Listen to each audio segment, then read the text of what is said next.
Meron po tayong bisita na napansin ko po for the first time, si Miss Pauline de la Cruz. Kayo po yun, ano? So, tayo po kayo at welcome po namin kayo sa gawain ito. Okay? So, you're welcome at dalangin namin na patuloy na matuto ka sa salita ng ating Panginoong Diyos sa umagang ito. Okay, handa po natin ang ating mga sarili sa pag-aaral ng salita ng Panginoong Diyos. Sa science po, may tinatawag na cycle. Ang lahat ng tubig ay dumidiretso sa karagatan. At ang karagatan naman ay binabalik sa mga ilog. Naka-online na ba? Naka-live na? Okay na. Binabalik sa ilog, binabalik sa mga lawa, binabalik ng dagat ito. So ang nangyayari, nagkakaroon lang siya ng cycle. Yung pag-ulan, alam natin na ito ay isang pag-angat ng lahat ng tubig o ng tubig mula sa ilalim papunta sa itaas, at kapag hindi na niya kaya, binabaksak naman. So napansin nyo, may cycle ang lahat ng bagay. May pag-ikot ang lahat ng bagay. Pinapakita rito na mayroong nagbibigay at mayroong namang tumatanggap. At yung tumatanggap, nagbibigay din. So that is the cycle. Nabanggit ko po ang lahat ng ito sapagkat ito yung design ng Lord eh. This is the design of God sa lahat ng kanyang kinreate. At maliwanag na kapag ang isang tao ay nagbibigay, meron siyang tatanggapin. At kapag tumatanggap ka, meron kang maibibigay. Siguro na experience natin na nagbigay tayo. At nung tayo naman ay nasa panahon din ng pangangailangan, binigyan tayo. So para mapapansin natin dito, give and take and give, di ba? Parang ganon ang nangyayari. So mga kapatid, dahil ang lahat nga po ng ito ay design ng ating Panginoong Diyos. Alam nyo, hindi na po bago ito sapagkat ang isang pinakamatalinong anak ng Diyos, ang hari ng Israel, sa kanyang kapanahunan ay nagturo patungkol sa tinatawag na pagbibigay at pagtanggap.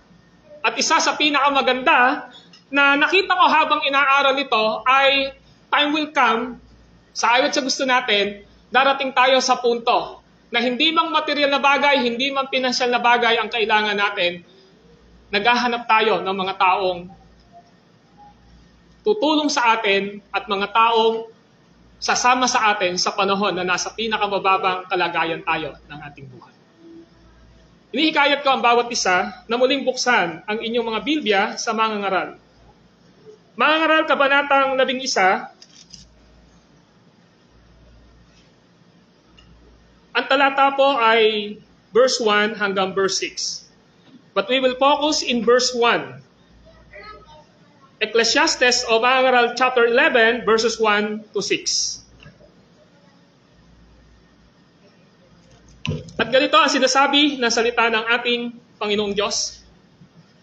Maghagis ka ng tinapay sa gitna ng karagatan at may mapapakinabang ka sa pagdating ng araw. Hatiin sa 7 sa 8 ang kalakal mo pagkat di mo natitiyak kung ano ang kasamaang mangyayari sa mundo. Kapag ang ulap ay maitim na, di makaya ang hangin, nagiging ulan itong bumubuhos sa daigdig. Kung saan nakahapay ang punong kahoy ay doon mabubuwal. Ang paghihintay sa pagtigil ng hangin ay hindi kailanman makapaghahasik ng kanyang binhi. At ang nag-aalala sa patak ng ulan ay di makapag-aani. Kung hindi mo maaaring malaman kung paanong ang hininga ay pumapasok sa katawan ng isang sanggol na nasa sinapupunan ng kanyang ina, lalong hindi maaabot ng isip mo kung paano ginawa ng Diyos ang lahat ng bagay. Sa umaga, inihahasik mo ang iyong binhi, hindi ka tumitigil sa paggawa hanggang gabi, pagkat di mo tiyak kung alin ang magbibigay sa iyo ng tagumpay. O kaya'y umaasa kang lahat ng iyong pakikinabangan. Ang ating title sa umagang ito, Give and You Will Receive. So this is another passage and this is another topic na ating pag-aaralan for our series of the book of Ecclesiastes o ng mga ngaral. Once again, give and you will receive. alam natin dito sa chapter 11 na si King Solomon ay meron siyang iisang pinakasentro ng kanyang message. The center of Ecclesiastes chapter 7 is all about giving and receiving. Now, this is not new when it comes to the New Testament because Jesus Christ taught His disciple in Luke chapter 6 verse 38. Ano ang sabi niya sa Luke chapter 6:38? Bagamat ito ay tumutukoy sa forgiveness o pagpapatawad sa mga taong nagkasala, but secondarily, it is referring to the giving and receiving. Lucas chapter 6 verse 38 to 39. Now listen in Luke 38. Ang sabi rito ay ito. Lucas chapter 6 verse 38. Okay, sabi rito, magbigay kayo at bibigyan kayo ng Diyos, hustong takal, siksik, liglig at umaapaw pa ang ibibigay sa inyo. Sapagkat ang takalang ginamit ninyo sa iba ay siya rin gagamitin ng Diyos sa inyo. Of course, alam natin na ang kontekstong dito ay patungkol sa hindi matapos-tapos na pagpapatawad sa mga taong nagkasala sa atin. But secondarily, it is also referring sa ating tinatawag na attitude sa pagbibigay. So si Jesus Christ sinasabi niya, magbigay kayo at kayo bibigyan. Magbigay kayo at bibigyan kayo ng Diyos. So you see? So tinuturo ng ating Panginoong Jesucristo na kapag nagkasala ang isang tao at nag-forgive ka, ay pinuforgive ka din ng ating Panginoong Diyos. So ang context dito, sino ba sa atin dito ang hindi nagkakasala? Every one of us are subject ng pagkakamali. At may mga tao na nagpo-forgive sa atin in the same way, dapat din tayo nagpo-forgive. At of course, alam natin, secondarily, ito din ay tumutukoy sa prinsipyo sa pamumuhay natin kung paano tayo nagiging generous o mapagbigay sa lahat ng bagay. At alam natin na sinasabi ng ating Panginoong Jesucristo na ang promise niya, kapag nagbibigay tayo, tayo ay tatanggap, siksik, liglig at umaapaw, at ang Diyos ang nagbibigay sa atin. So, ibig sabihin, when it comes to Old Testament teaching and the New Testament, maliwanag na in the point of view of King Solomon and the point of view of Jesus Christ, giving and receiving is the principle na pinapakita niya sa buhay ng isang mananampalataya. So, this is my question. Why the principle of the Bible of both give and you will receive should practice by the Christian? Sa Tagalog po. Bakit ang prinsipyo ng banal na kasulatan ng pagbibigay at ikaw magbigay at ikaw ay tatanggap ay kailangang gawain o i-practice ng isang Kristiyano? Number one, because it is God designed for us. Number one, because it is God's design for us. Ito po ay design ng Panginoong Diyos sa atin. Alam nyo, in verses 1 to 6, makikita natin dito na pinapakita rito ni Haring Solomon yung word na maghagis. Kapag tinignan natin yung word na maghagis, mamaya titingnan natin, napakayaman nito sa biblical na perspektibo at kung paano natin to i-apply sa ating mga buhay. First of all, God is a giver God. In John chapter 3 verse 16, ang sabi doon, for God so loved the world that He gave His only begotten Son. So ano ginawa ng ating Panginoong Diyos Ama? He gave His only begotten Son. Ibinigay niya ang kanyang bugtong na anak. In John chapter 10 verse 11, ang sabi ni Jesus Christ, ibibigay ko ang aking buhay para sa aking mga tupa. And of course, in verse 15, yun din yung sinasabi niya. Ang sabi ni Jesus Christ in John chapter 10 verse 11 to 15, ibibigay ko ang aking buhay para sa aking mga tupa. Of course, in Galatians chapter 6 verse 7 to 10, sinasabi ni Apostle Paul ay ito. Now listen, in Galatians chapter 7 verses 1 to 10.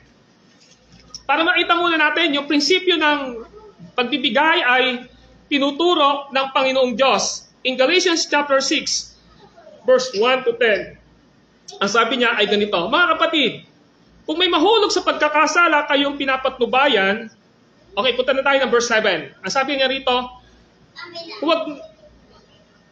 Okay, verse 1 na nga. Mga kapatid, kung may mahulog sa pagkakasala, kayong pinapatnubayan ng Espiritu ang magtuwid sa Kanya.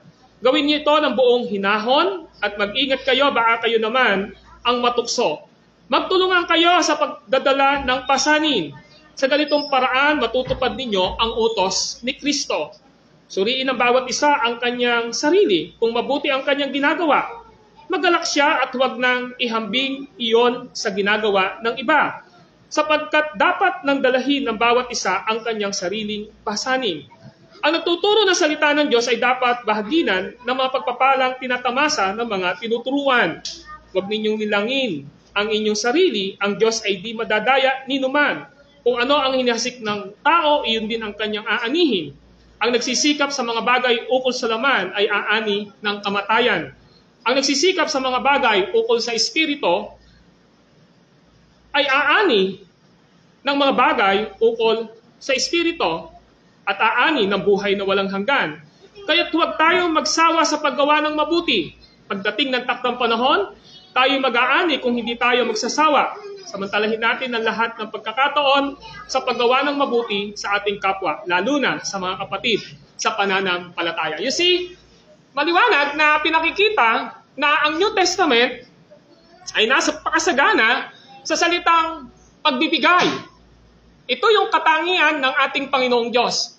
Ang katangian ng ating Panginoong Diyos ay walang iba, kundi siya ay mapagbigay. Now, back to Ecclesiastes o mga ngaral chapter 11.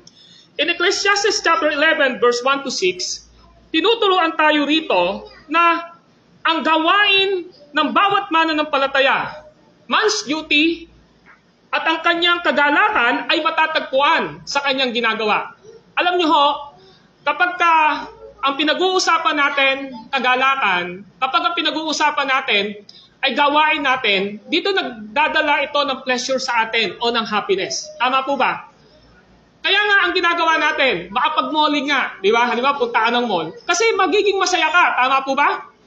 Kapag ang isang tao, pupunta siya sa kanyang mga kaibigan, bakit ka pupunta sa mga kaibigan mo? Kasi para maranasan mo yung masaya ka, nagkakaroon ka ng kagalakan. Bakit ka ba nakikipagkwentuhan? Kasi gusto mo ng kagalakan.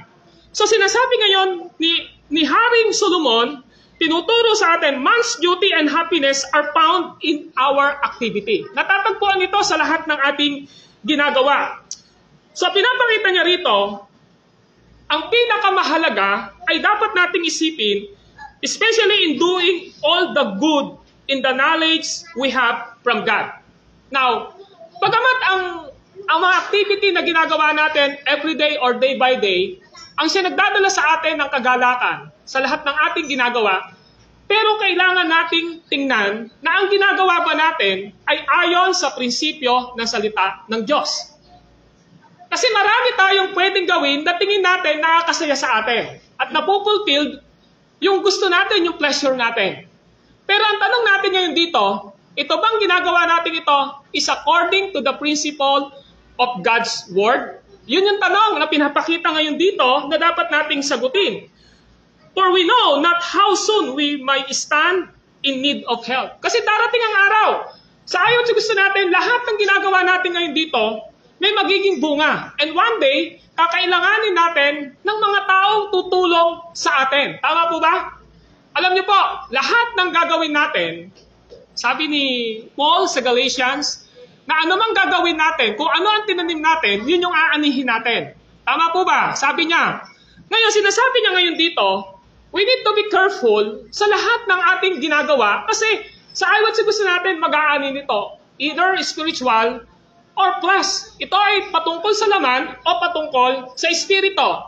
Kapag pinag-usapan natin na spiritual, ang ating perspektibo sa paggawa, ang dulo nito ay mabuti.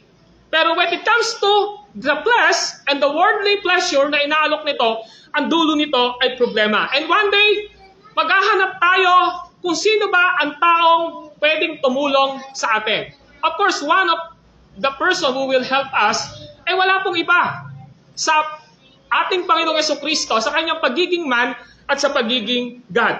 So mga kapatid, this is the first remedy para po sa ating kabalisahan at kalituhan ng ating buhay.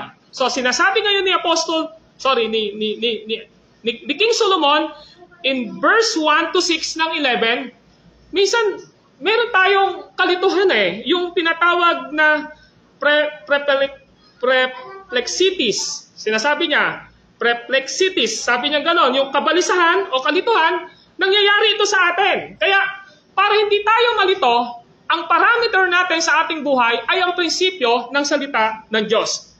Now, yan yung gustong ipakita ni Haring Solomon. Now, letter A, accept the challenge and reap the benefits. Yan ang pinapakita ng verse 1. Ano sabi ng verse 1? Ang sabi ng verse 1 ay ito, cast thy bread upon the waters, for thou shalt find it after many days. Yan ang sinasabi ng Authorized King James Version. At sabi naman ng Ambagong ang Biblia, ihasik mo ang iyong tinapay sa tubigan sapagkat ito'y iyong matatagpuan pagkaraan ng maraming araw. So dito pinakikita ni King Solomon na accept the challenge and reap the benefits. Ang pinapakita niya ngayon dito, tanggapin natin yung mga hamon na pinapagawa ng Diyos sa atin, and one day, aanihin natin ang lahat ng bagay na pinagawa ng Diyos sa atin. That is the principle. Kung ano ang tinanim natin, yun yung aanihin natin. Kung ano ang hinasik natin, yun lang din yung aanihin natin. Kung ano yung nilagay natin, yun lang din ang babalik sa atin. Now, mapakaganda na isipin natin yung salitang ihagis. Nakita niyo po yun? Maghagis, sabi rito, maghagis ka. So, kay Haring Solomon, this is command. This is a command of King Solomon. Ang sabi niya, maghagis ka. Now, the word maghagis, sabi ng English, cast. Cast. Diba? Ihagis. Sa ibang translation, iitsa or ihagis. Pero alam niyo po ba, nang inaaral ko ito, tinignan ko ito sa original language na Hebrew, and it is from the Hebrew word shalak. It means to cast or send forth. Ang sinasabi niya ngayon dito, kapag sinabing ihagis, ang pinaka magandang translation dito, to send forth. Ano ba ibig sabihin ng to send forth? Ang ibig sabihin po dito, sinusugo ka patungo sa isang lugar. Now, kapag sinabi sa ating ihagis mo, mawawala siya sa isang lugar, pero pupunta siya sa isang lugar, di ba? Halimbawa, yung fisherman, kapag inihagis niya yung kanyang net, andito siya halimbawa, ihagis niya ganon, ano yung pinaka-purpose bakit siya naghahagis? Dahil alam niya na mayroong babalik sa kanyang pagod, sa kanyang paghahagis. At ano ito, hindi niya makukuha yung mga bagay na nandito sa tabi niya hanggat di niya inihagis yung lambat. So in the same way, sinasabi ngayon sa atin dito, ni Haring Solomon on the word of God to cast or send forth. Ibig sabihin, ihagis mo at ang pinakamagandang translation dito, sinusugo mo yung isang bagay patungo sa isang lugar for the purpose. Now, there are two chief explanations have been given to the word cast. So tinignan ko, mayroon pong dalawang pangunahing paliwanag sa ibinigay dito sa atin na salitang ihagis o na salitang cast. Now, mas preference ko po when it comes to the translation coming from the Hebrew word, yung word na send forth. Yung sinugo patungo sa isang lugar o send forth in the place. Now, pakinggan natin. Number one, ginamit dito as to sow. Yung iba naman po kasi, hindi lang siya sinabing cast o inihagis, yung tinatawag na synonyms sa compound words na ginamit dito, yung sow. Ang ibig sabihin po dito, sower, naghahagis, di ba? Naghahagis, di ba? So, ang salitang sow, ginamit po dito, ang sabi ni Haring Solomon, as to sow on the water is equivalent to taking thankless toil. So, ang ibig sabihin daw, bilang paghahagis sa tubig, ang katumbas nito ay ang pagkuha mo na meron kang kapaguran, pero hindi mo ine-expect na mayroong magpapasalamat sa iyo. Why? Kasi sinabi rito, maghagis ka ng tinapay sa gitna ng karagatan. At may mapakikinabang ka sa pagdating ng araw. Yun yung sinasabi ngayon dito eh. Now, gusto ko munang i-point out dito, yung may pakinabang ka. Of course, the word pakinabang dito, galing po dito sa salitang profit, di ba? Profitable, na pinag-aralan natin noong last Sunday. So, sinasabi ngayon ni Hari Solomon dito, when you cast the bread in the water, meron kang pakinabang, merong profit na babalik sa'yo dito. Pero, pinapakita rito, yung salitang as to sow on the water is equivalent to taking thankless toil. Don't expect na merong magpapasalamat sa iyo sa mga bagay na ginagawa mo. Of course, alam natin dito na ang pagsasalita ni Haring Solomon na pag naghagis ka ng tinapay, di ba? Pag naghagis ka ng tinapay sa isang, halimbawa, hinagis mo sa isang fish pan, di ba? Ano gagawin ng mga isda? Kakainin niya yun di ba? Pero kung hinagis mo lang siya, parang nasa isip mo, basta gusto ko lang siyang ihagis kasi gusto kong makita yung mga isda na maglabasan para magkaroon lang ako ng pleasure. May mga ganong pagkakataon. So sinasabi raw dito na yung salitang as to sow on the water ay katumbas ito ng kapaguran mo nang wala kang ine-expect. Ang ibig sabihin po rito ni Haring Solomon, meaning to do good without hope of return. So sinasabi ngayon dito ni Haring Solomon, gumawa ka ng mabuti nang wala kang pag-asa na babalik sa iyo. Why? Sometimes, nagkakaroon po tayo ng tinatawag na parang nadi-discourage tayo when we are doing good, di ba? Sa isang tao, pero we are expecting na babalikan kanila ng mga bagay na magagandang ginawa mo. At ito ay nagkakaroon lang sa atin ng tinatawag na frustration sa ating mga buhay. Tama po ba? So sinasabi ngayon dito, ni Haring Solomon, one of the explanation dito, do good without hope of return. Kasi bakit? Kapag ganito yung konsepto mo, you are doing all of this for God and for His glory. Tama po ba? Kasi sometimes may mga ganun tayong concept sa isipan natin tutulungan ko to. Kasi para pag ako naman yung nangailangan, ibabalik niya sa akin. Which is a valid reason naman. Pero when it comes to the first interpretation of verse 1, it is referring to us that we need to do good without hope of return sa mga taong tinutulungan natin. Halimbawa, sinasabi ng Luke 6:32 to 35. Now, open your Bible in Lucas chapter 6, verse 32 to 35.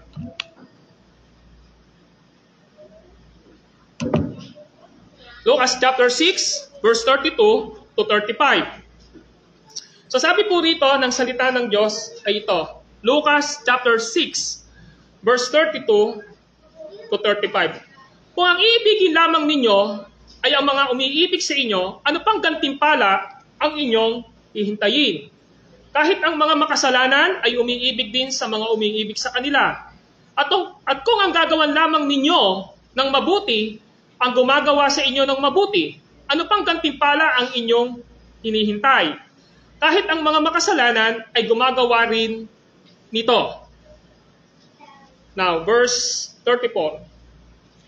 Kung ang pahihiramin lamang ninyo ay ang mga taong inaasahan ninyong makakabayad sa inyo, ano pang gantimpala ang inyong hihintayin?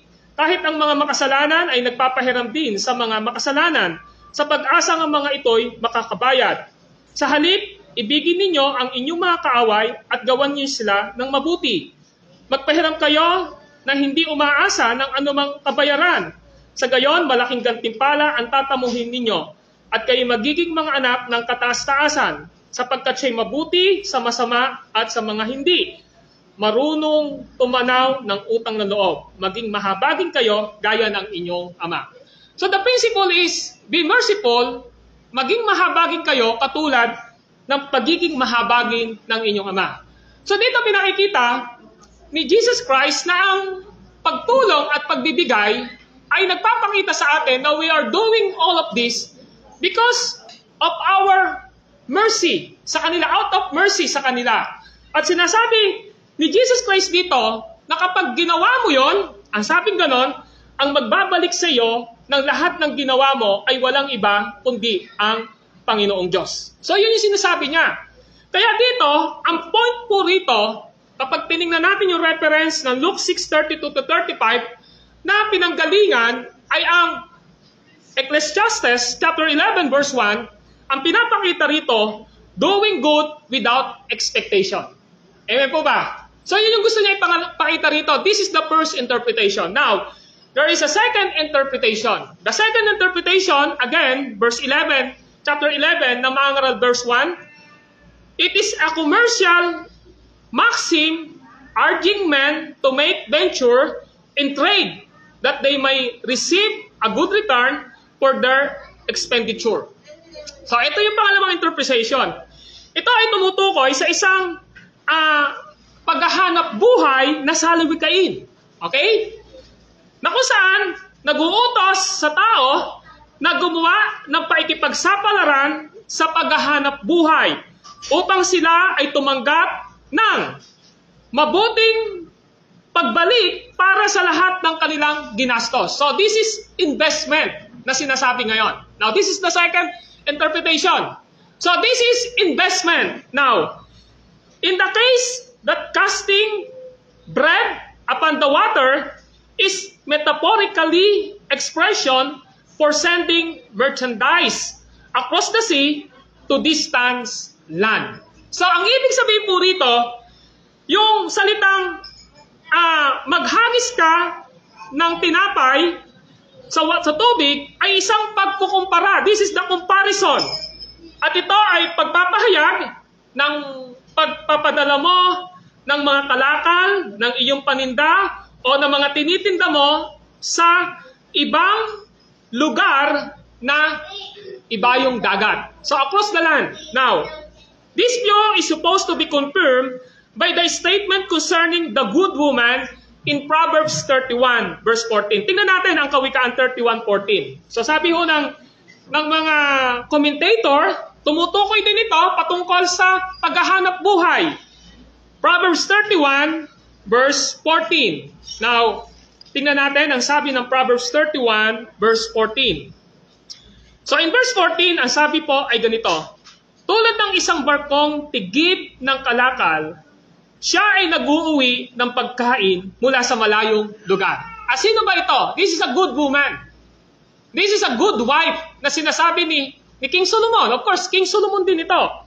So sinasabi niya ngayon dito na yung mabuting asawa, yung babae, sa verse 14, ay tulad siya ng isang barkong tigib ng kalakal. Okay? Siya ay nag-uuwi ng pagkain mula sa malayong lugar. So ang pinakikita ngayon dito ay ito. This is talk about sa pangangalakal, pagme-merchandise na tumutukoy. Of course, alam natin na when you cast bread sa isang tubig, hindi mo naman basta din siya agad tinatapon di ba? Halimbawa, meron kang palaisdaan. Ano yung gagawin mo doon sa mga isda na may palaisdaan ka? Of course, alam mo, kailangan mo itong hagisan ng pagkain. Tama po ba? At kapag inagisa mo ito ng pagkain, alam mo, lumalaki ito dahil yung mind mo, magkakaroon ka ng tinatawag na return of investment po, di ba? Dapat iniisip mo yon. Nag-i-invest ako rito, kailangan may babalik sa akin dito. And that is in the language of business na sinasabi ngayon ni Haring Solomon dito. In the same way, the good wife, the good woman, in verse 14, sinasabi niya, tulad siya ng isang barkong tigib ng kalakal. Pag sinabi natin kalakal, merchandise ito, alam natin ito, mga paninda ito, di ba? Mga ito ay mga dapat niyang ibenta na alam niya na kikita siya. Kaya ang sabi rito, kapag umuwi na yung babae, meron siyang dalang mula sa malayo na pagkain. Of course, hindi lang ito basta pagkain, metaphorically, na dala-dala ay mga pagkain, kundi meron kang pambili ng pagkain. Ibig sabihin, kumita ka. So, yun yung pinapakita ngayon dito. So, hindi lamang doon siya nangyari sa Proverbs 31, even in Psalms 107, Awit 107, verse 23. Ano ang sabi ng Awit 107, verse 23? Now, listen in Awit 107, verse 23. Ang sabi dito, mayroong naglayag nalulan ng barko sa hangad maglakbay. Ang tanging layunin, kaya naglalayag upang mangalakal. So napansin nyo? Mangalakal. Ang ibig sabihin po dito, pinapakita rito na itong sinasabi rito ni Haring David na tatay ni Haring Solomon, in verse 23, merong naglalayag, nagtatravel po. Sumasakay siya ng barko at ang tanging hangarin niya ay upang mangalakal. This is merchandising. Nagtitinda siya, nangangalakal siya. So ito yung gusto nating ipakita rito, mga kapatid. Pinapakita lang ni Haring Solomon, back to Ecclesiastes chapter 11, verse 1. Tingnan natin ito, mga kapatid. You see, there are challenges and benefits to our daily life sa buhay natin. Pinapakita rito, meron challenge at meron benepisyo sa bawat araw ng ating buhay. At ito ay walang iba, kundi yung iyong pagbibigay at iyong pagtanggap. So kung totoo ito na sinasabi ni Haring Solomon, maghagis ka ng tinapay sa tubig and one day may mapakikinabangan ka, tumutukoy ito sa ating mga ginagawa araw-araw.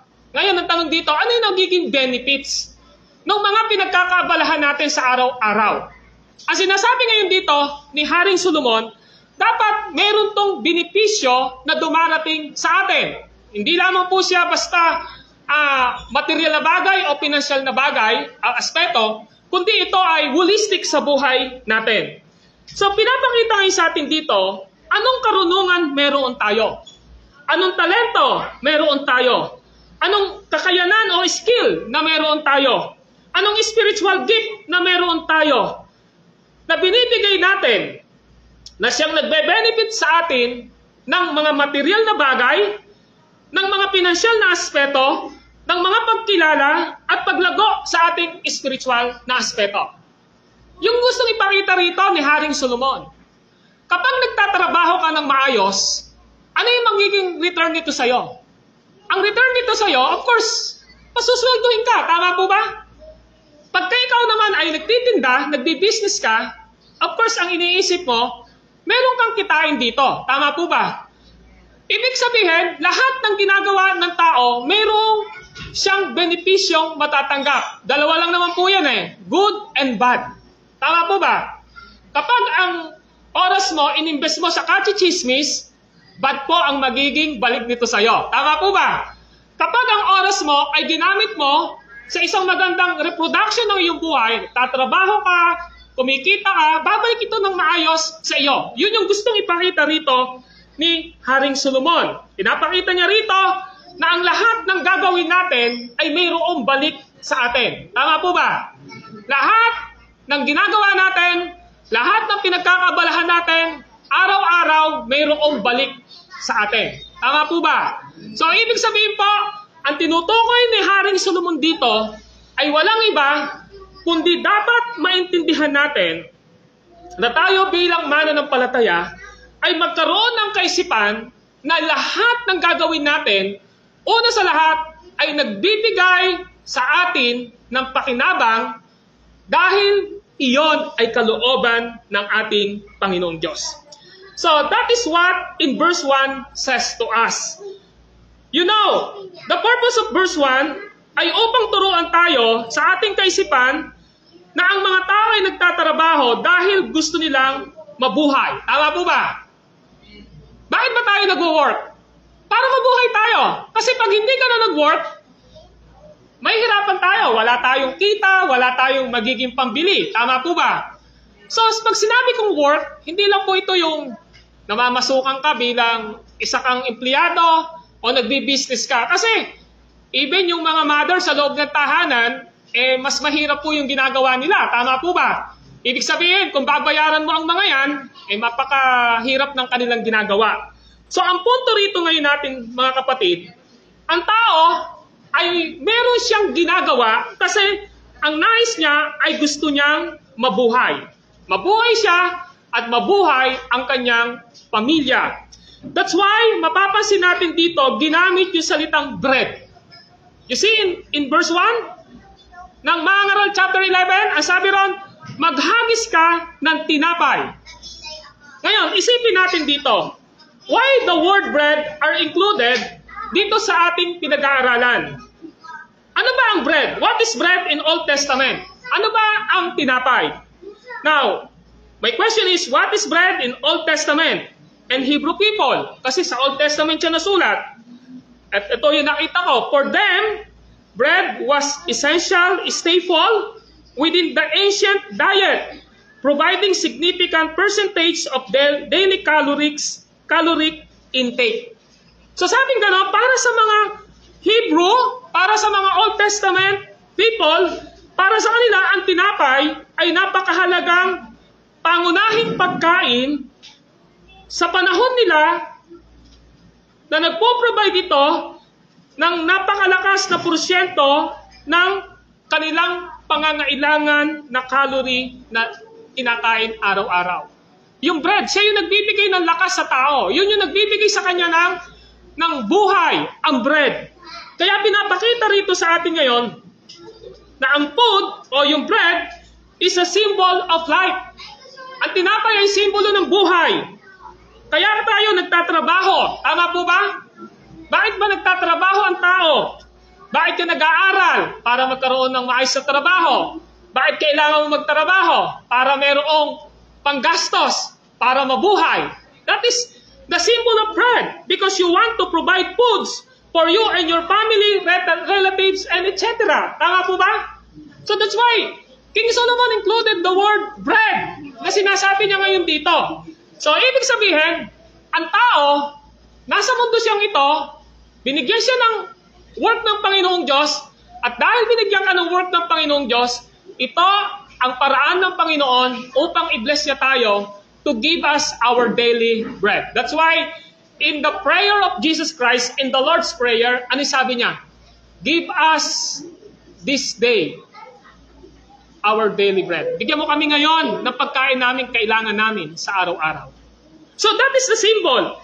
Kaya ngayon, ang pinapakita sa atin ngayon dito, kung nais natin na magkaroon ng tinatawag na pag-ani upang meron tayong magamit sa ating pang-araw-araw na buhay, because the bread is the symbol of our life, kailangan nating gawain with the purpose sa prinsipyo ng salita ng Diyos na meron tayong mga ginagawa na isang araw bumabalik sa atin yung mga papaguran na meron tayo. Amen po ba? Kaya biblically speaking, yung mga lahat ng tao, binigyan ng Panginoong Diyos ng responsibility sa kanyang buhay upang magtrabaho, upang gawin niya ang kanyang responsibilidad, upang nang sa ganon, magkaroon ng maayos na buhay ang isang pamilya o ang isang tao. So yung gusto ipakita rito ni Haring Solomon. So pinapakita ni Haring Solomon dito, kapag ginamit mo yung sarili mo, saan? Sa wisdom na meron ka, sa skill na meron ka, sa talent na meron ka, meron po itong magiging sukli sa atin. Amen po ba? Kaya ka nga nagwo-work di ba? Bakit ka nagwo-work? Hindi naman pwedeng bataris yun, di ba? Kaya ka nagtatrabaho, dahil alam mo, at the end of the day, meron kang magiging sweldo. Tama po ba? Bakit kailangan mo sweldo? Dahil may pangangailangan ka araw-araw para mabuhay. Tama po ba? So yun yung gusto ipakita rito ni Haring Solomon. Maghagis ka ng tinapay sa gitna ng karagatan at may mapakikinabang ka pagdating ng araw. Usually, sorry to say po ito sa mga may kakayanang pamagtrabaho. In the book of Thessalonica, sinabi ron ni Apostle Peter, huwag mong pakainin ang tamad. Directly sinabi yun ni Haring Solomon yun, ay ni Peter yon. Huwag mong pakainin ang ayaw magtrabaho. Sabi niya, in 1 Thessalonians, sabi niya, huwag mong pakainin ang ayaw magtrabaho. Sinabi rin ni Paul sa mga taga-Creta na yung ayaw magtrabaho, huwag mong pakainin. Ano ang purpose nito? Ang purpose nito, ang buhay ng tao, hindi mo pwedeng you always receive, pero ayaw mong magbigay ng trabaho sa anumang kakayanan na meron ka. Amen po ba? So the design of God for us is to work while we are fitted physically. Amen po ba? Mentally. Sa buhay natin. Because the design of God, in Genesis chapter 1, sinasabi niya na ang tao ay pinagkatiwalaan niya ng lahat ng bagay. Sa Garden of Eden, pamahalaan, at magkaroon ng reproduction sa lahat ng bagay. So the book of Ecclesiastes teach us and taught us sa ating mga buhay ngayon na ang buhay ng isang mananampalataya, kung meron titingnan, tayo po yon ang magandang halimbawa. Amen po ba? Magandang halimbawa tayo. Hindi tayo tamad, hindi tayo nagiging palaasa sa mga taong nakapaligid sa atin. Di po ba? At dapat naiintindihan natin ito when it comes to the parents, bata pa lang natitrain na yung mga anak. Bakit? Kasi kapag hindi natin sila naturuan, lumalaki sila na masyadong depende sa atin. Nakarinig ka na ba ng isang anak at sinabi mo, anak, pakihugasan mo nga yung plato dyan, at ang sasagot sa'yo, wait, kakain na kayo, hindi pa rin nalilinis yung plato, kaya ang gagawin mo, ikaw na yung maglilinis. Tama po ba? So sa mga ganung bagay, natitrain natin na maging responsible ang mga anak natin sa kanilang buhay upang nasa ganun alam nila na magbibigay sila ng kanilang mga kakayanan at masusuklian naman ito ng uri ng kanilang pamumuhay. Amen po ba? Hindi po pwede sa isang pamilya na isang anak na darating ang araw, ang nangyayari na lang sa buhay natin ay nakadepende tayo sa ating mga magulang. Time will come, magiging independent ka. At pag naging independent ka na, lumayo ka na sa magulang mo, dun mo marirealize na tama pala yung lahat ng sinasabi, ina-advise sa akin ng aming mga magulang. Yun yung gusto na. That is the preparation. Kaya, pinapakita sa ating pag-aaral ngayon, napakahalaga na yung mindset ng isang Kristiyano, kailangan niyang mag-invest sa trabaho, maglaan ng oras, gawin niya yung mga bagay nito, and time will come, meron siyang pakinabang. So, napaka-practical, di ba? Na sinasabi ni Haring Solomon. Pero ito yung ibang interpretation. There is another interpretation in Ecclesiastes chapter 11, verse 1. Alam niyo po, nung inaaral ko ito, paano kaya ito? Hindi lang basta ito maging practical sa buhay ng bawat mananampalataya. So, nag-research ako, tinignan ko mabuti, inaral ko. There is another interpretation in Ecclesiastes chapter 11, verse 1. Because bread is the symbol of Christ, and the water, as we assuming river or sea, as a precious leaf, it is referring to our responsibility in evangelism. Nakuha nyo? Now, listen. Gusto ko ipaunawa sa atin, matapos kong ipakita sa inyo, yung pinaka-konteksto na sinasabi natin, lahat tayo kailangan nagwo-work, nagbibigay ng trabaho. Tama? Sa bahay man yan, na tingin mo hindi ka kumikita pero napakahalaga. Sa negosyo na pinagtatrabaho mo, na na-hire ka, o kaya na may sarili kang hanap buhay, doon ka. Napakaganda ng lahat na sinasabi dito. Pero yung isa na dapat nating isipin dito, iniisip ko, ano pa ba ang ibang pwedeng maging secondarily interpretation nitong chapter 11, verse 1? At nakita ko po na pinapakita rito na ang bread ay simbolo po ng ating Panginoong Jesucristo. At ang tubig o river na binabanggit dito or dagat, it is referring to natirahan ito ng mga isda. Nakita nyo? So ito ay tumutukoy sa ating responsibilidad sa spiritual na aspeto kung paano nating paglilingkuran ang mga tao na wala pa sa Panginoong Diyos. Okay? So, tinignan ko, tama ba itong tinitingnan ko ito? At na-discover ko, sa mga komentaryong tinignan ko, meron nag-interpret ng ganito. At ang sabi ko, ito yung gusto kong ipakita pa rin sa atin. Now, si Jesus Christ ay bread of life. Tama po ba? Jesus Christ is the bread of life.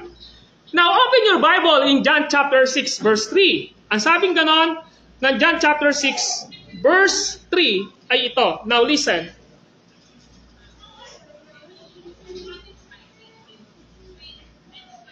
Saan na yun? John 6. Okay. John chapter 6 verse 3, ano sabi ron? Umahon si Jesus sa burol kasama ang kanyang mga alagad. Nakita ron? At naupo roon. Tapos pag tinignan natin ngayon dito, nagugutom po yung mga tao, tama po ba? At ang ginawa ng ating Panginoong Jesucristo ay pinakain niya sa pamamagitan ng ilang tinapay, di ba? And then, ang sinabi ngayon dito ng ating Panginoong Jesucristo, He is the bread of life. Yun ang pinaka-context dito. So, Jesus Christ is the bread of life. Now, Matthew chapter 26, verse 26. Matthew chapter 26, verse 26. So, tingnan natin. Sabi ng Matthew 26, verse 26 ay ganito. Now, listen. In verse 20. Samantalang sila'y kumakain, dumampot ng tinapay si Jesus at matapos magpasalamat sa Diyos, kanyang pinagpira-piraso at ibinigay sa mga alagad. Kunin ninyo ito at kanin. Ito ang aking katawan. So the bread is a symbol of Christ's body. Now, 1 Corinthians 11:23 to 24. 1 Corinthians 11:23 to 24. So sabi ganoon ng verse 23 ito. Ito ang aral na tinanggap ko sa Panginoon at ibinibigay ko naman sa inyo. Ang Panginoong Yesus nung gabing siya'y pagkanulo ay dumampot ng tinapay, nagpasalamat at pinagpira-piraso ito at sinabi, ito ang aking katawan na inihahandog para sa inyo. Okay? So ano yung nakikita natin? Jesus Christ is the bread of life. Amen po ba? Siya ho ang nagbibigay ng buhay. Now, sinasabi ni Haring Solomon, ihagis mo ang tinapay. Tama po ba? Ihagis mo ang tinapay. So paano pinapakita natin ngayon dito? Dahil ang salitang kas is sending forth o sinugo sa isang lugar. That's why the most commentator na nagsasabi dito, it is also referring to the responsibility of every believers and the church na dapat ginagawa niya na ibinabahagi niya si Kristo kung saan man siya nilagay ng Panginoon. Amen po ba? So when we say, cast your bread, ang ibig sabihin nito, tayo dapat na mananampalataya ay ibinabahagi ang ating Panginoong Jesucristo na siyang simbolo ng tinapay ng buhay. Now, tingnan natin yung water na binabanggit dito. In Matthew 3:13-47, tingnan naman natin, Matthew 13:47. So sabi ng Matthew 13:47 ay ganito. Now listen, in Matthew chapter 13, verse 47. Ang paghahari ng Diyos ay katulad ng isang malaking lambat na inihagis sa dagat at nakahuli na sari-saring isda. Nang mapuno ay hinila ito sa pangpang at naupo ang mga tao upang pagbukod-bukurin ang mga isda. Tinipon nila sa mga sisidlan ang mabubuti, ngunit itinapon ang mga walang kwenta. Gayon din ang mangyayari sa katapusan ng daigdig. Darating ang mga anghel at ihiwalay ang mga makasalanan sa mga banal at ihahagis ang mga makasalanan sa nagniningas na pugon. Doon ay mananangis sila at mangangalit ang kanilang mga ngipin. Now, this is also repairing the water na residence po o tirahan po ng mga isda. Tama po ba? Now, hindi lamang po yun. Matthew chapter 4, verse 19. Now, Matthew chapter 4, verse 19. Sabi ng verse 19 ay ganito. Now, listen. Sinabi niya sa kanila, sumunod kayo sa akin at gagawin ko kayong mamamalakaya ng mga tao. So the disciple is the fisherman. Tama po ba? Tapos, pinapakita rito, saan mauhuli ang isda? Sa tubig. Maliban po sa nabili na nandun na sa kardero. Magkaiba po. Ang ibig sabihin po, gusto nating humuli ng isda, saan natin pupuntahan? Sa tubig. Tama po ba? Sa river, sa sea, sa mga tinitirahan nila. So ano yung punto natin ngayon dito? Now, this is my point. Because the bread is Christ, His word is a bread for unbelievers and believers. So kung gusto natin na ang mga tao ay maligtas as a symbol of fish, because sinabi ni Jesus Christ sa kanyang mga alagad, gagawin ko kayong mamalakaya, kailangan nating ibigay sa kanila si Kristo at upang nasa ganon ay magkaroon sila ng tinatawag na kaligtasan kapag sila ay binigyan ng pananampalataya ng banal na espiritu, or else pwede na itong tanggihan dahil nagmamatigas ang kanilang puso. Pero ang ating responsibility, we need to cast Jesus Christ sa buhay ng mga taong ito upang marinig nila ang gospel at magkaroon sila ng buhay na walang hanggan. When we cast the bread on the water, which is where we share the word of God and Christ to the people, especially to unbeliever, it shall not return void. When it goes but that it will do what God designed for it is to accomplish sa buhay ng mga taong ito. So pinapakita sa atin dito, kapag hinagis natin ang tinapay sa tubig o ibinahagi natin ang salita ng Diyos at ni Kristo sa mga tao, lalong-lalo na sa mga hindi mananampalataya, ito po ay hindi babalik ng walang kabuluhan kapag ito ay pumunta sa kanila. Pero alam po natin na ang kalooban ng Panginoong Diyos ang magpapatagumpay dito. Sabi po ng Isaiah 55 verse 11, hindi mawawala ng kabuluhan ang salita ng Diyos na ating ibinahagi. Sinasabi po ng Romans chapter 10 verse 13 to 17, paano tatawag si Kristo kung wala silang napapainggan? At paano sila makakapakinig kung walang mangangaral? Sapagkat ang pananampalataya ay bunga ng paikinig at paikinig ng salita ng Diyos. So nakita ngayon natin dito mga kapatid, na when it comes to spiritual, dito sa interpretation natin, sa Ecclesiastes chapter 11 verse 1, ang tinutukoy dito sa atin, mga kapatid, we have responsibility as a church. Amen po ba? Kailangan nating ibahagi si Kristo sa mga taong hindi pa naliligtas. Think about this. Tingnan natin sa isipan natin, sino ang mahal sa buhay natin na wala pang kaligtasan? Sino ang mga kaibigan natin na hindi pa naliligtas? Sino ang mga kapitbahay natin na hindi naliligtas o mga loved ones natin? Ang sabi pong ganon, sa ating pinag-aralan, in Matthew chapter 13 verse 47 to 15, one day, ang mga taong ito, katulad ng isda, paghihiwa-hiwalayin ang mga walang kwenta, ay aalisin at itatapon sa nagliliyab na apoy sapagkat sila ay parurusa. At yung mga maayos na isda ay hihiwalay sapagkat sila ay simbolo ng mga anak ng ating Panginoong Diyos. So by way of my pastoral application, ang disenyo ng Diyos sa kanyang church at sa individual ng buhay natin is to give and you will receive. Nagbibigay tayo, tumatanggap tayo. Amen po ba? So we receive salvation from God dahil meron siyang ginamit sa atin. Tama po ba? Pero dapat, ikaw naman ang magbigay ngayon sa mga unbelievers para maligtas sila. Ako yung punto natin dito. So this is the cycle. Ito yung dapat na tinitingnan natin. Okay? So all of us are cast. Lahat tayo rito ay gustong isend forth ng ating Panginoon. Dalahin ng ating Panginoong Diyos. Ang gusto ng Diyos sa atin dito, ihagis niya tayo o suguin niya pa tayo sa iba't ibang propesyon at gawain na pinagkakabalahan natin sa ating buhay. Just imagine, alam niyo po ba na lahat tayo ay may pinagdalahan ang Diyos sa atin? Of course, every Sunday, nandito tayong lahat. Pero in everyday life, meron pinadadalahan ang Diyos sa atin. Tama po ba? Posible na sinend ka ng Panginoong Diyos sa iyong trabaho at sa iyong negosyo. Ang tanong lang, nagagamit mo ba ang buhay mo upang ang mga tao na naroon ay mapagpala sa spiritual na aspeto dahil naglilingkod ka. Hindi lamang sa hanap buhay, sa trabaho mo o sa negosyo mo, kundi dahil gusto mo pa rin paglingkuran si Kristo sa hanap buhay at trabaho na meron ka. Pangalawa, you are sent by God to your school. Bilang mag-aaral, dinala ka ng Panginoong Diyos sa inyong eskwelahan, hindi lamang para mag-aral.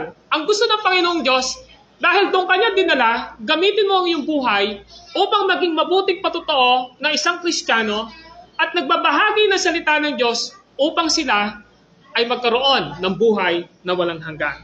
Thirdly, you are sent by God to your family, to your neighbor, to your friends. Pero ano ang ginagawa natin? Meron ba tayong passion and burden sa kanilang mga kaluluwang wala pang relasyon sa Diyos upang maligtas sila? You are sent by God to our church. Sinend ka ng Panginoong Diyos dito sa church na ito, dito ka dinala ng ating Panginoong Diyos dahil ang gusto niya, magamit ka niya sa iyong buhay. Nagagamit ka ng Diyos from weekdays sa iyong trabaho, sa iyong school, sa iyong pinupuntahan, para gamitin mo at the end, para meron kang pakinabang sa iyong buhay. Pero ang gusto ng ating Panginoong Diyos sa atin dito, na lahat tayo ay isipin natin saan ba ako dinala ng Panginoong Diyos. Amen po ba? Saan ba tayo sinend? Saan ba tayo inihagis? Saan ba tayo inilagay ng ating Panginoong Diyos?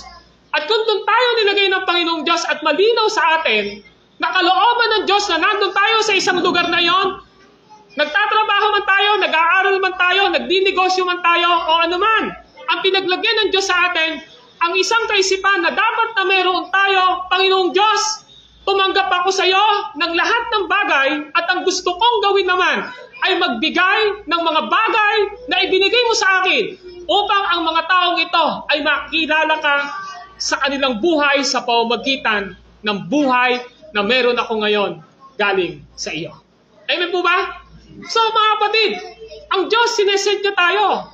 Ang Diyos pinadadala niya tayo sa mga binanggit ko kanina, sa work, sa business, sa school, sa family mo, sa neighbor mo, sa friends mo, dito sa church natin na ito, pinadala tayo ng Panginoong Diyos, hinagis tayo ng Lord, inas niya tayo ron. Dahil ang gusto niya, gamitin niya tayo upang mapaglingkuran natin ang Diyos sa ating mga buhay. Amen po ba? So, ang tanong dito, kung sinend tayo ng Lord sa lahat ng aspeto at ginamit natin ang ating buhay, primarily para kumita, para matugunan niya lahat ng pangangailangan natin, and we are thankful. Tama po ba? Dahil at the end naman, nagiging good steward tayo at nagbibigay sa Panginoon. Pero yung pangalawa dito, sinesend tayo ng Lord dito for the highest purpose. At ang highest purpose na yon ay walang iba, you will become a fishers of men. Amen po ba? Upang ikaw ay maging mangingisda ng mga taong wala pang relasyon sa Diyos. And think about this, mga kapatid, itong mga phrases na babanggitin kong ito. Sa iyong lugar na kinalalagyan, meron na ba na mga tao dahil sa buhay mo na nadala kay Kristo at nagkaroon ng buhay mo? We need to pray na yun yung pinaka-highest purpose ng Lord sa atin.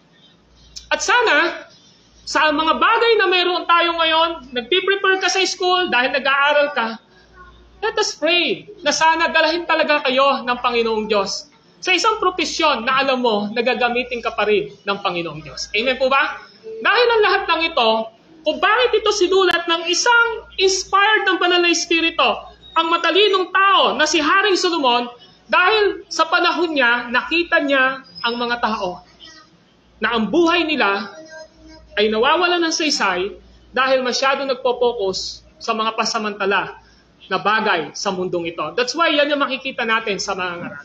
So, dinadala ngayon natin itong Book of Ecclesiastes, chapter 11, verse 1, sa ating panahon ngayon. At nakita natin yung panahon nila upang maging isang aral ito sa atin na galing sa ating Panginoong Diyos. Na you need to give and one day you will receive sa lahat ng ibinigay mo para sa Diyos, para sa tao, at para sa sarili mo. One day, we will reap ang lahat ng bagay na ito. Amen? So katulad ng pasimula ko kanina, mga kapatid, yan ang dapat nating maisipan. Cycle po ang lahat ng bagay sa mundong ito. Nakita nyo? Ngayon, nakikita natin, merong araw sa atin. Araw sa atin ngayon. Sa ibang bansa, madilim. Tama po ba? Gabi sa kanila. Pero mamayang gabi, gabi na tayo. Sila naman ang araw. Nakita nyo? Yung ulan na nararanasan natin, ibinibigay ito ng pag-evaporate ng lahat ng tubig dito sa lupa at ibinabalik sa atin. Ang tubig na binabaksak, pupunta sa dagat at dadalahin naman sa mga ilog, di ba? At sa mga lawa. That is cycle. Ang buhay po natin sa mundong ito, ang dinisenyo ng ating Panginoong Diyos. Nagbibigay tayo dahil alam ng Diyos na tatanggap tayo ng mga bagay na ibinigay natin. One thing na dapat nating i-assure sa ating buhay, yung buhay na meron tayo ngayon dito ay talagang binigay na natin kay Kristo. Naging Panginoon at tagapagligtas siya ng ating mga buhay. Amen? So let us pray. Tayo manalangin. Panginoong Diyos na banal at makapangyarihan sa lahat. Theologically and practically, napakalinaw ng tinuro ni Haring Solomon na in-inspire nyo upang isulat niya ang Ecclesiastes chapter 11 verse 1. At ang aking po lamang dalangin, Panginoong Diyos, lahat ng narinig naming paliwanag, according to the context and according to the principle ng application ng lahat ng aming napag-aralan, sumagana nawa ang kilos ng inyong banal na Espiritu upang maunawaan namin ang lahat ng ito.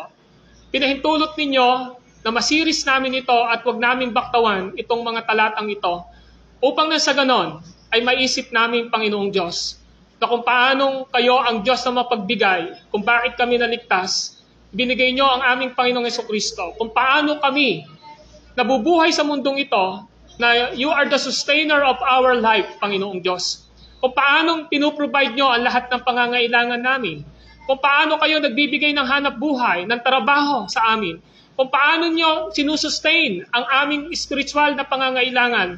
Panginoong Diyos, ang gusto ninyo po ay maglingkod kami sa inyo, sa kapwa namin, sa pamamagitan ng pagbibigay namin ng aming mga kakayanan na pinagkaloob nyo, spiritually, physically, sa buhay po namin, sa mga spiritual and practical na buhay, Panginoong Diyos. Kay Lord, nagpapasalamat kami once again dahil ni-remind nyo kami ng inyong mga aral. At kung meron man po kaming kailangang baguhin sa mga buhay namin ito na nakabase dito sa principle ng inyong salita, ang dalangin ko po ay patuloy niyo po itong gawin. We will give our lives to you, Panginoong Diyos, at magsasabit kami sa kapangyarihan ninyo at ng inyong salita. At naririto kami, Panginoon, na handa pong tumalikod sa anumang mga bagay na hindi ninyo kalooban sa aming mga buhay. At Lord, kung ano man po at sa inyo man po kami dinala, Panginoong Diyos, upang doon magtrabaho, upang doon magkaroon ng opportunity, ang prayer ko po, Panginoong Diyos, gamitin namin ang aming mga buhay para maparangalan ka palagi sa amin. At sa mga dinadaanan ngayon, na anumang problema at pagsubok ng bawat isa, meron kang layunin sa mga bagay nito. At ang dalangin ko po, patuloy kami magtagumpay because of your grace and your mercy and love sa buhay po namin lahat. This is our prayer in Christ's name. Amen.